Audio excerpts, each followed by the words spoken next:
Okay.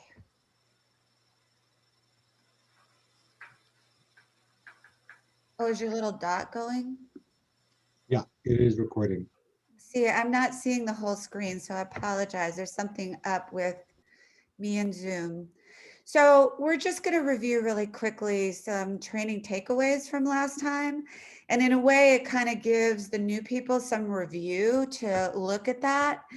And one thing is we're focused on increasing your ability to not make the differences that exist be about you, so that those differences exist between you and someone else. And if the other person has a difficulty with those differences, it's not about you, it's about differences. And usually it's a skills difference too. We talked about sustaining a transcendent, inclusive view to avoid being triggered. And we talked about the assumption, not because it's true like a fact, but because it's a place to stand that equalizes the playing field between you and the client or you and a peer, which is we all do the best we can and we can all do better. I just realized I didn't spell that out on there. We all do the best we can and we can all do better. So it's not like because it's true, but it also allows me to give the other person the benefit of the doubt as I approach it, and helps mitigate some of the negative judgments that we might have, especially around political issues, but also that come up kind of naturally when we have intense polarizations on cases. So your first priority is on caring rather than convincing. That's another key issue. Um, we're going to talk a little bit about a validation formula. We'll review that for the people that are new. But we're focused on validating and caring about the subjective experience of the other. And doing that doesn't invalidate your own experience. It doesn't have to cost you anything unless you're being ego driven. Did you want to jump in there, Kevin?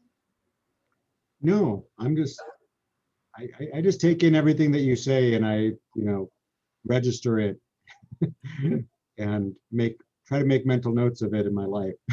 That's all. I just wrote down caring rather than convincing and keeping your ego out of it. And Yeah, there's a really great one. I mean, a lot of people have used it, but it's a YouTube video called It's Not About the Nail, which is hysterical. And I've used it in certain presentations, but it's on YouTube. It's called It's Not About the Nail, for those of you that haven't seen it. And the guy is like trying to fix it. He's trying to convince her that there's an easy fix to her problem, if you will. And she doesn't want to hear it. She wants him to acknowledge how she feels. And it's really hard. And everybody that watches it can empathize with the guy, which I love. But it's also useful to share that kind of thing with clients. So I'll move on now. You're allowing yourself to immerse yourself in the subjective experience of the other person to understand their view. That's what the validation exercise is about. And in terms of your limits and boundaries, there are a number of these, but one thing we talked about last time was how lawyers in particular, but others as well, have the impulse to say, I disagree. I mean, even in common conversation or on committees, somebody will say, I disagree. And what that does is it immediately polarizes you and sets up the position so for other people to start positioning themselves or to say no, but not offer a proposal. So I agree even polarizes you, because now I've aligned myself with a person who just spoke. And that may disalign me with the people who have yet to speak. So one of the things we talked about doing, that instead of doing this where you're up against the person, was coming up alongside the person and just saying, I have a different idea about that. And usually people will say, what is it? So they invite that information rather than, I disagree or I agree, which can polarize people on committees and even people on the same team versus coming up alongside the person. With a peer, not what are your limits and boundaries? For me personally, if a client is blatantly disrespectful and I can feel in the room that it's creating tension, let's say I'm co-mediating with someone, I'm going to lean in to understand, because I know even if that person is being disrespectful, calling them out on that is going to be ridiculous at that point. And so I'm going to lean in to understand and try to regulate that person's emotions so we can move forward. And I'm not going to even engage their disrespectful comments about me. I'm going to try to engage the vulnerability or what the upset is about underneath whatever, you know, that's ridiculous or whatever negative judgments or comments are coming out of their mouth. I'm gonna go under it. If a partner or a friend starts being disrespectful or judgmental, especially around, you know, like, and what's heated right now, this whole training piece that we've done evolved out of the polarization in our country and how difficult it is to engage people around those topics in a way that's actually meaningful and constructive rather than focused on convincing, so that we aren't part of the problem in terms of the divisiveness. So to back up, if I have a peer or someone who's coming at me and telling me all their complaints about me or my views to make it personal, it's different than if they make it about the Democrats. Then I would just try to understand their subjective experience in general. But if they make it about me, like I'm this or I'm that, or have these judgments about me, then I would say, can you tell me what you would like from me instead? Like what specific behavior? I mean, do you want me to care? Does it matter to you that I care about your subjective experience? So I would lean in with that.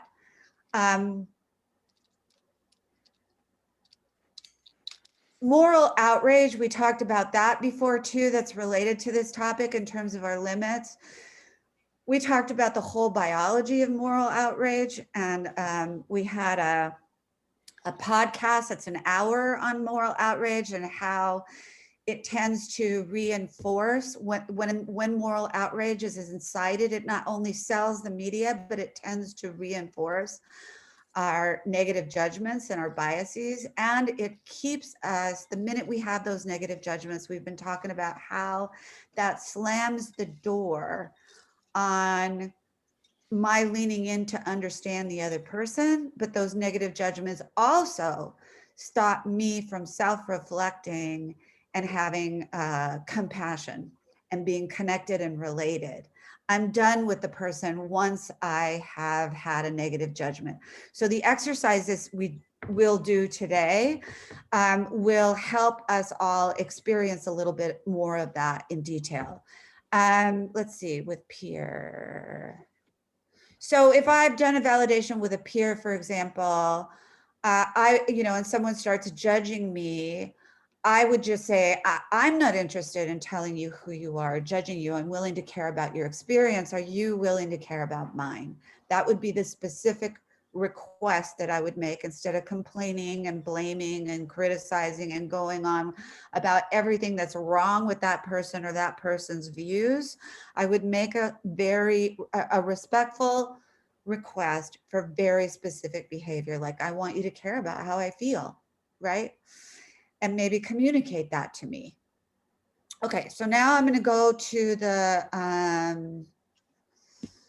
let's see.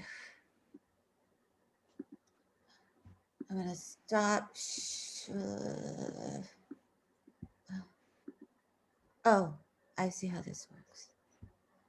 I apologize for the glitches here.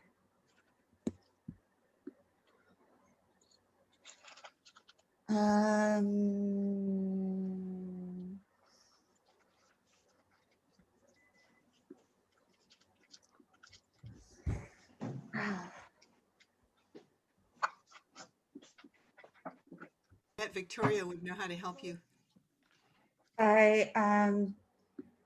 This, let's see. Or Kevin. But The next slide. No, it's not a slide. See, it's a part of these are the handouts. And now what I'm having to do is go hunt for this one. So sorry. And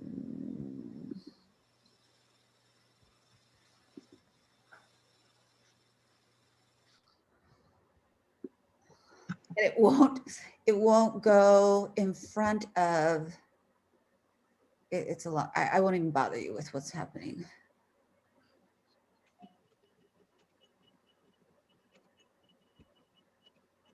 Okay, no.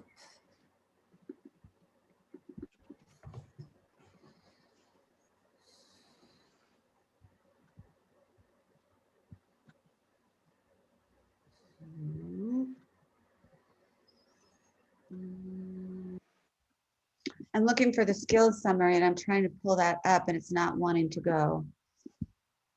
Hold on. So I'm gonna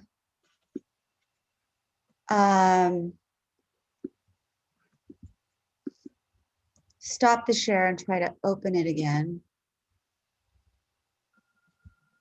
Let's see.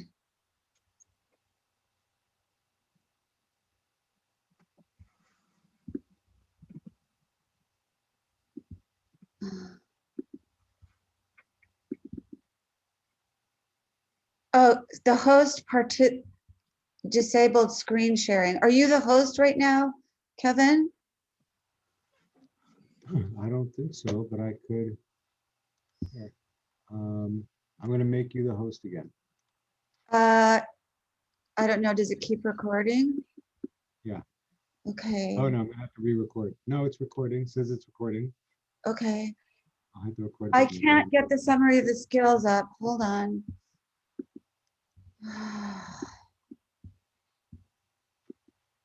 Take a deep breath. You're gonna be all right. Just take a deep breath. None of us are mad at you. I'm trying to get now I don't have any Zoom.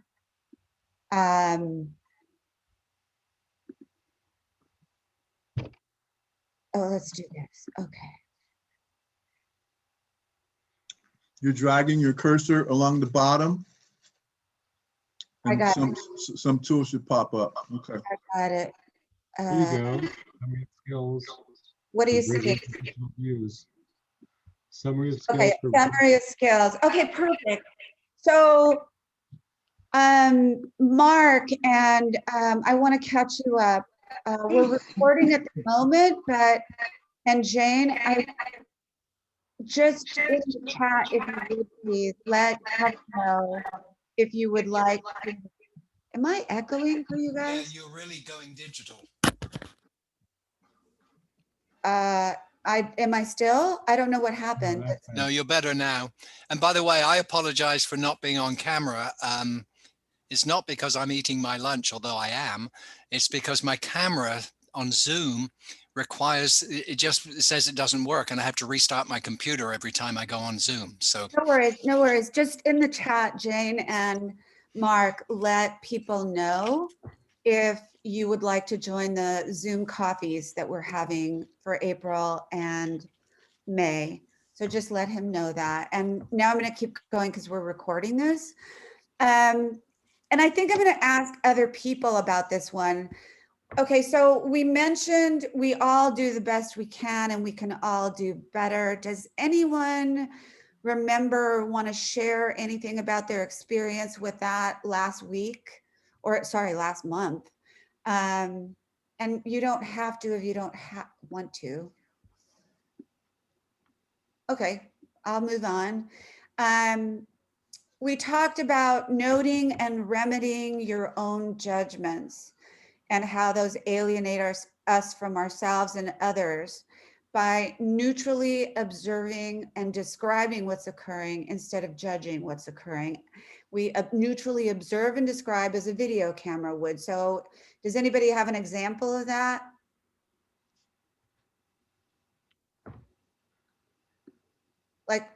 what's easiest is to think of a judgment and think about how you might observe and describe what's occurring rather than judge it. Yeah. So I actually was able to use some of these skills last week in one of my mediations where it's we've got some parenting issues and mom is very into making sure she's using masks and socially distanced and everything. And so dad is very against masks and just said I'm not going to get the vaccine, and he would refer to it as the pandemic, and so his views were very different than mine, and very different than mom's, and I'm acting as a neutral, so of course I can't put in my observations or my opinions or anything, and so we were able to come to a resolution without discussing his views or anything like that, but mom being more comfortable if he would wear a mask during his time with the child if they were going out and going to be in public and everything. So caring about their respective subjective experiences is what worked for you rather than getting into their positional thoughts. Exactly. That's what you're saying. Yeah. But if you had a negative judgment, like, I don't know, I'm trying to use that to do the negative judgment thing. Well, so my judgment was, of course you should wear a mask, if I'm using my own bias, and I had said, well, I wear a mask. I think people should wear a mask if they're out and they're taking their kid out. And so if I said anything to assert my own view on it or make him feel like, well, I don't agree with your position on masking or vaccines, or having him, trying to say something like I felt like his opinion was wrong, I think it would have derailed. Yeah, exactly. So I'm going to be more specific. So the judgment would be something like, you're an idiot for not wearing a mask. I mean, those are the kinds of thoughts that we have, right? Right. So the right. negative judgment is you idiot, for example. All right. Right. Yeah. And then observing and describing is a way to be reflective without judging. So the video camera would see, I can see that's really upsetting to you, would be the video camera without the judgment. Right. If that makes sense. Yeah. Okay. All right, good. So then we talked about the kernels of truth and the subjective experience of opposing views, to construct a middle path. So I can't remember exactly what we came to, but I think one example is even the idea of caring about your subjective experience is a transcendent perspective. So I don't have to get into being polarized. And we talked about how there's a dialectic, if you will, between a thesis and antithesis and then a synthesis, and that's how evolution occurs. So my caring about your subjective experience is in and of itself a transcendent perspective. And then we talked about the validation formula, which I'll review briefly again, to communicate understanding without, necessarily agreeing or aligning. You're communicating understanding as a way to care about the subjective experience of the other. And then after validation, rather than complaining, blaming, or confronting, or listing all the things you don't like or what's wrong with another person or what they're doing, and this happens a lot in trainings as well, it requires that you give up the satisfaction of being right or making someone else wrong. It requires that you think about and self-reflect enough to know what you want from the person and ask for the specific behavior you do want. So then, like we just did a CP CalPod just did an assessment of the different websites for people. And we looked at the strengths, you know, the clear strengths of the websites, and then what we'd like to see more of that wasn't there. All right. Rather than looking at everything that was wrong with the websites. It has the same net effect without the negative judgment attached. And that's why so often constructive criticism is unproductive and can be damaging. So now I'm gonna, please God, make this, I'm gonna stop this share and I'm gonna screen share the validation exercise. Here we are. You can see that? Half of it. I only see half of it. You see Okay, the first few letters after the numbers, okay. first few words, I'm sorry. Let's see. Ay. Oh, I see. Now can you see it? Yes. It just, Yeah?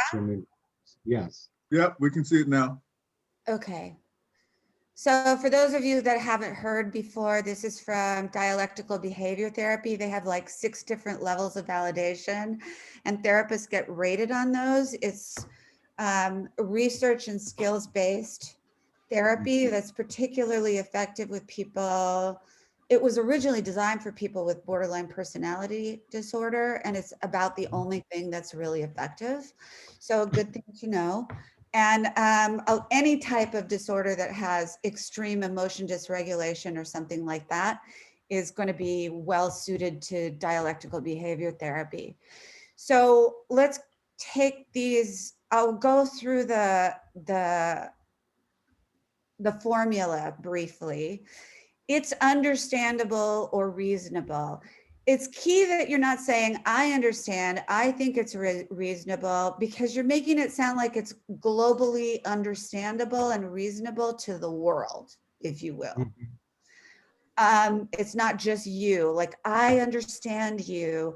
That requires that they trust you in a moment when they're probably pissed at you.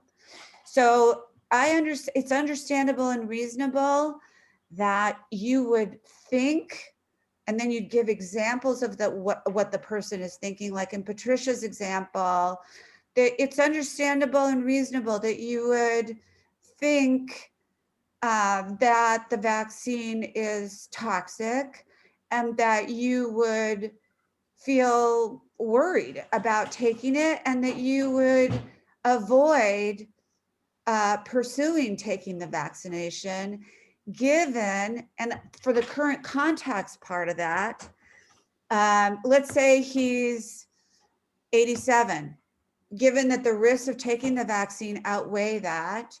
If he's Black, I might say, given the history of government abuses against, you know, in terms of inoculation and giving things to people that are Black that are actually toxic and deadly, and the current context, given the information sources that you're hearing, and the respectful request. Hi, Jennifer. Sorry? I'm fine. How are you? Okay, hold on. Somebody's got to mute themselves. It's gotta be one of Constance, right? Is that Nora? Yes, it's Nora. If you can mute her, that'd be great. Kevin, can you mute her? Yes. Okay. No, I can't because I'm not host. Oh, okay. I All can right. reclaim the host and mute her. Hold on. Okay, let me see. Let me see. Yeah, claim it. Yeah. Can you still see the screen share, everyone? Yes. Okay, perfect. Okay, so, and respectful requests for specific desired behavior. I might say, so would you be willing to consider that your wife has different news sources and different feelings about this? Right? That would be my specific request at the end of that example in particular. So in terms of the functions, we're not agreeing, we're not approving, we're not endorsing. The best defense, we're not defending the validity of getting vaccinated, to use Patricia's example. We're understanding. You avoid countering that and struggles and polarizations. And it's an antidote to judgment, to observe and describe in the ways we've looked at. Oops, Jane can you admit, Jane? And it's a critical parenting skill as well. Are we good? Okay, so is anybody willing to give it a shot before we break into groups? And then I'm going to put up the, wait, let me put up the, no, I'm going to review the validation example. Does anybody else have another example that they want to share, or give it a shot with a particular example where someone's really polarized? Yeah, I had a good example. I mean, of some of the things that you were talking about earlier. I don't know if it's as extreme as this, but it was, I think it's good. So we were having a conversation about spousal support. We weren't exactly sure on what the incomes were. And husband turns to wife who has children of another marriage who are going to college and says, so you're not in favor of me sending my kids to college, is that it? Because we hadn't figured it out and it may not be enough money for everything. And he was trying to put that on her. Like, so you want me to pay you support instead of sending the kids to college? Don't you want me to send the kids to college? Are you not interested in the kids going to college? Okay, And can I kind of milk going that down that piece? road. Can I just milk that piece right there? That's a Please. negative judgment and it's an accusation, right? Yeah. So I would stop him if I were the coach and say, well, what would you like to ask her? What specific behavior are you wanting from her? That Yeah. wouldn't need to go into the whole validation. I would just stop him right there and do that. But keep going.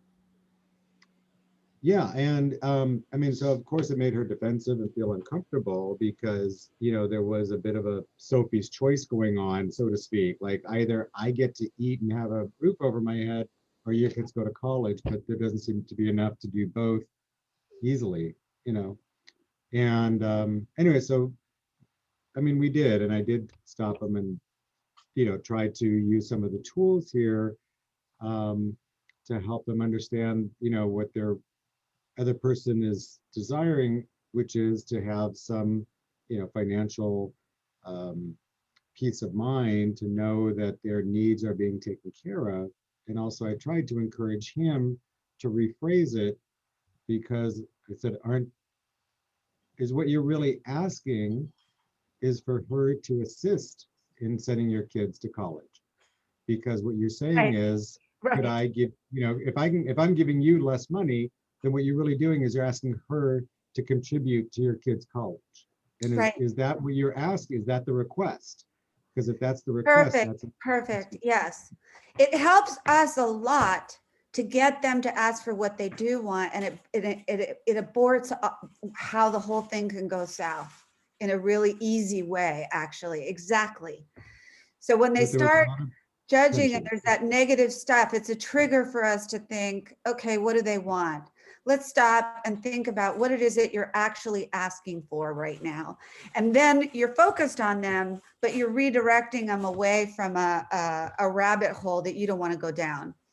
Okay, so in terms of that specific example, I might say it's understandable and reasonable that you would think that, and the reason think, feel, and behave have arrows going to them in that order is that our thoughts drive our feelings, which drive our behavior, and who and how we express ourselves. So that you would be worried about there being insufficient funds for all the children to go to school.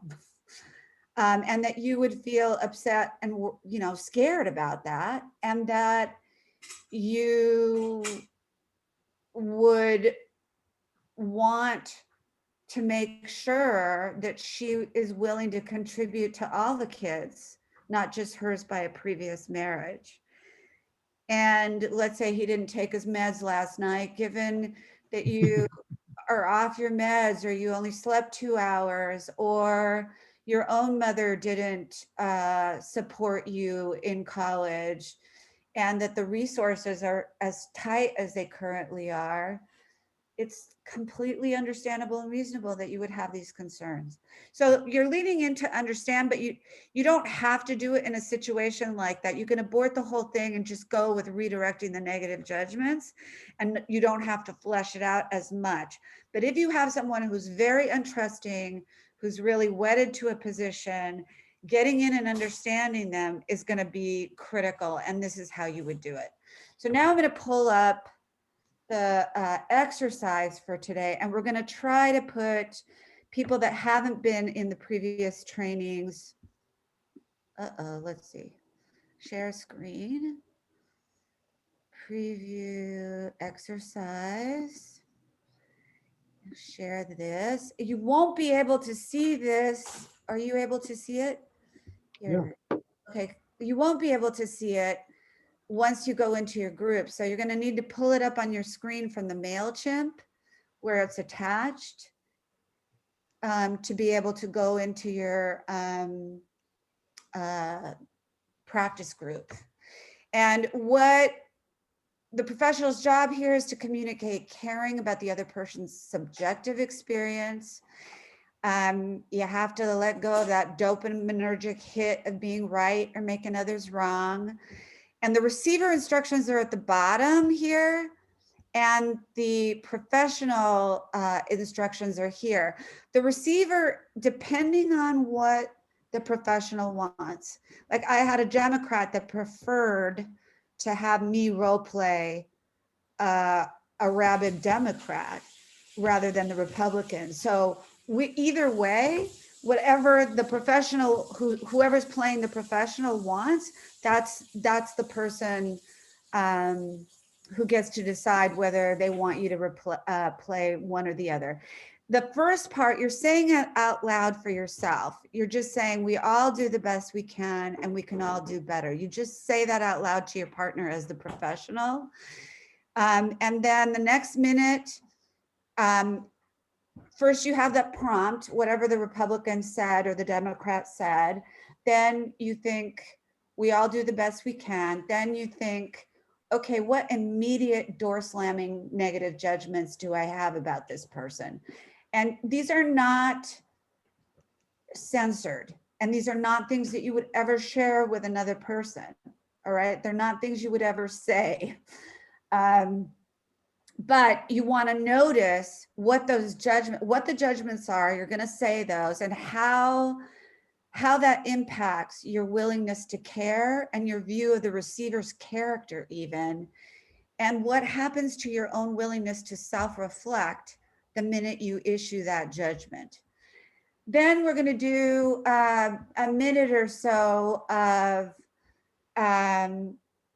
what's the remedy? How could I observe and describe as a video camera would, or validate if that comes easily to you, what just happened for that person? And this could be a deep reflective listening, which is basically what the validation formula is. It helps take you deeper in terms of reflective listening, the validation formula. Then you're going to look for the kernels of truth in the other person's subjective experience. You're not looking for commonalities here. You're looking at, I can see how he believes that he's in danger given the sources of data that he's accessing. All right. That would be a kernel of truth. I could see how he would be scared. And then you're going to create respect and compassion in yourself for that person, which is even harder. That may be like, okay, how is this a there before the grace of God go I experience? I mean, I have my own bias sources compared to what this guy is listening to, or a diehard Republican might be listening to. Their media sources and their facts, in quotes, are totally different. Then we're going to practice the validation formula.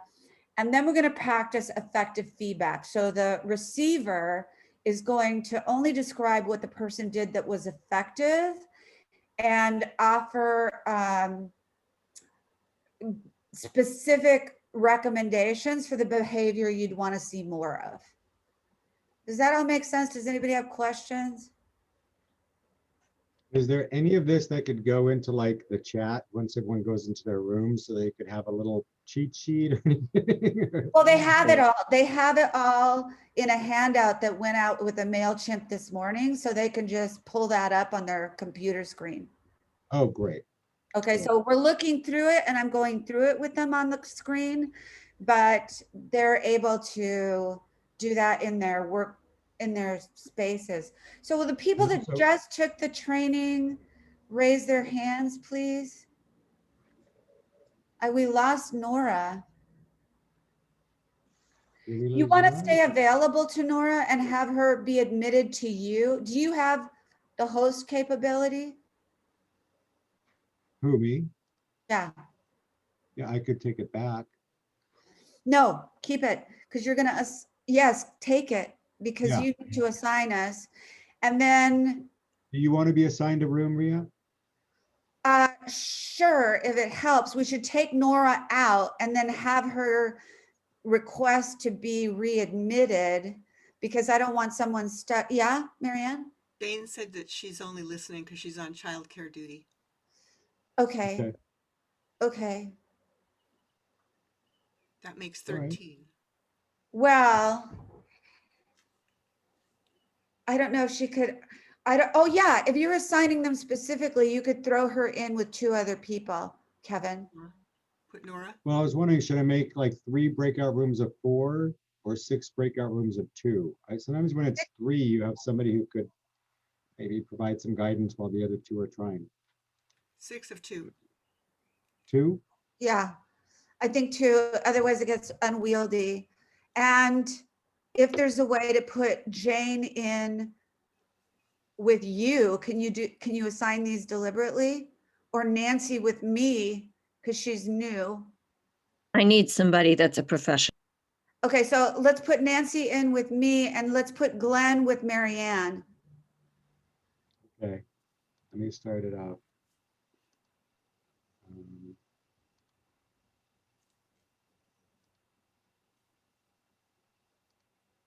And then we have Ria with Nancy. Right. We have, No judgment, Ria, right? No judgment. No, no, but you missed the whole first part, so I don't feel like it's fair. And maybe we can put Nora in with Patricia, because Patricia's actually been practicing. And Nora's also a lawyer. okay, If that's okay. so now there's Stephanie, Victoria, Ria, and Jim. I thought I put you with someone, Ria. Oh, you know what? There's a couple different Rias here. That's why. I'm sorry. Uh-oh, if One's someone really has Mark my name Hill, up, one's the Mark. Ria. please Mark. change my name. So I don't know Mark. which Ria I put with Nancy. I thought it was. the It's real Mark Ria. Hill is the other one. Mark Hill, can Oh. you change your name, please? Yeah, I will. I just logged back in and it went back to you. It's okay. Okay, hold on. So we're not recording any of this, right? Mark, you know you can It's just all change it. recording. Mark, you know you can just change it We from the can- corner. Record again, Kevin, so we just hear what some of the people's responses were. I'm recording, yeah. Thank you. So anybody want to share? Not you, Nancy, you don't get to, well, yes, you can. Go ahead, you share what your experience was, Me? if you want to. I had a great experience. I have a much better or deeper appreciation for this process. Thank you, Ria. You're welcome. Anybody else want to share what they got out of it or how it was or where they struggled? Yeah, Marianne. I got to be with Glenn. And excuse me, while we didn't necessarily follow every step exactly as written, I think we had a very useful conversation that did open up the possibility of much greater understanding of each other's experience. Mm. Do you want to talk to that, Glenn?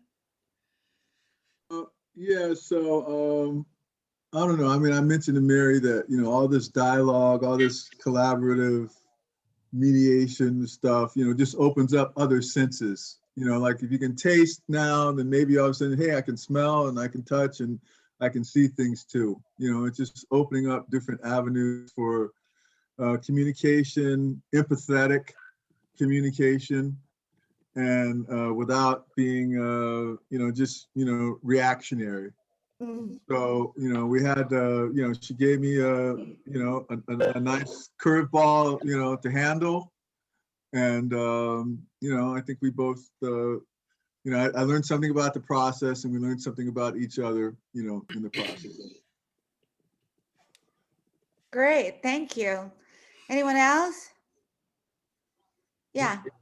Yeah, Patricia and I had a really good time. We tried to work with her fact pattern regarding masks, and we just went really slowly through everything.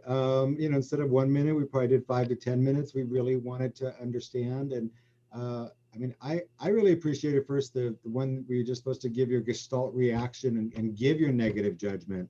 And then, the next step is, and let's break that down. And where did that get you, right? And it just got you into a place where that person feels unheard, feels like you're siding with the other person. There's no self-reflection.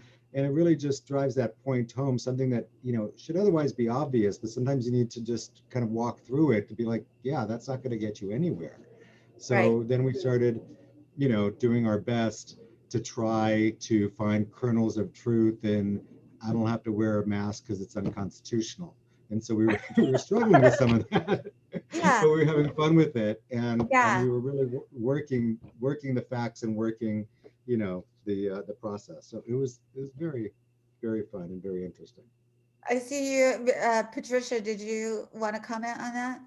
Yeah, I mean, I'll just piggyback on what Kevin was saying is we did it. It was nice to kind of hash it out and how we do deal with those, especially when you're in a mediation, when we've got somebody with a view that's very opposite of yours, like keeping that neutrality and how to, engage and keep your own thoughts, your opinions out of it, and be able to validate whatever kernel of truth there might be. And Kevin he came up with a really creative example on that, like comparing it to, well, sometimes when you go into somebody's house, the rule in that house is like, you take your shoes off. He's like, we don't do that in my house. I like to keep my shoes on, and kind of use that where it's a less controversial topic and make that relatable. So I really enjoyed that. Thank you. Thanks so much. Nora, Victoria, Stephanie? I think we also did kind of a slower, we didn't stay on topic the whole time, but we did kind of go through the steps that you had. And I think it's kind of like when you have to state your emotion, it kind of diffuses it a little bit. So being able to state your position and yet state how you may understand the other person can kind of take down conflict, I felt. Yeah. Nora, I know that we're like at time and that some people have to go on the button, so I don't want them to feel like they have to stay, but I would like to stay and hear what anybody else who can stay has to say about it and what their experience was. Thank you, Stephanie. Nora, were you able to do any of it? I did a little at the end, and I really appreciated Patricia and Kevin's input where they were and how they were trying to find a common ground with the information to help people kind of knit it together. I appreciated hearing that. Great. Armine, you have to go. All right. Bye-bye. Thank you so much. Who were you with? Oh, with Victoria? Oh, no. Okay, who were you with? I mean, Jim? With Jeff. Jeff, okay, so he can report. Thank you. Bye-bye, everyone. I have to leave too, guys. I gotta. All right. I need to go as well. I have Gotta a go a too. appointment Thank right now. you. Thanks, everybody. Okay, Bye. all right. Everyone Victoria, next I week. still want to Next hear. month. Oh, I'm still here. I was with Stephanie, and what I really liked about what we did is it was almost like this conscious thought experiment where we were moving so slowly. It enabled us to really talk about our individual emotions. And I think the other party was actually engaged so much that they were listening instead of thinking about what they were going to say. And I find often in my mediations, I have to like slow my clients down because they are always thinking about their response instead of addressing what we're actually talking about. And so I think it's like, I'm excited to kind of figure out how I'm going to weave that part into my next session. Fabulous, thank you. I appreciate that. What about you, Jim? I'm out the door as well, but just Mark Hill I was paired with Mark Hill and he had to leave very early, so I didn't. Sorry. I can't really claim that we accomplished much. We talked about it and then he left. All right, okay. Well, if you ever want to walk through it, I'll walk through it with you. That's a generous offer. Thank you. Okay. Of course. All right, everyone. Thank you for joining us today, and I hope we'll see you next time. Bye-bye. Bye. Of course. Bye.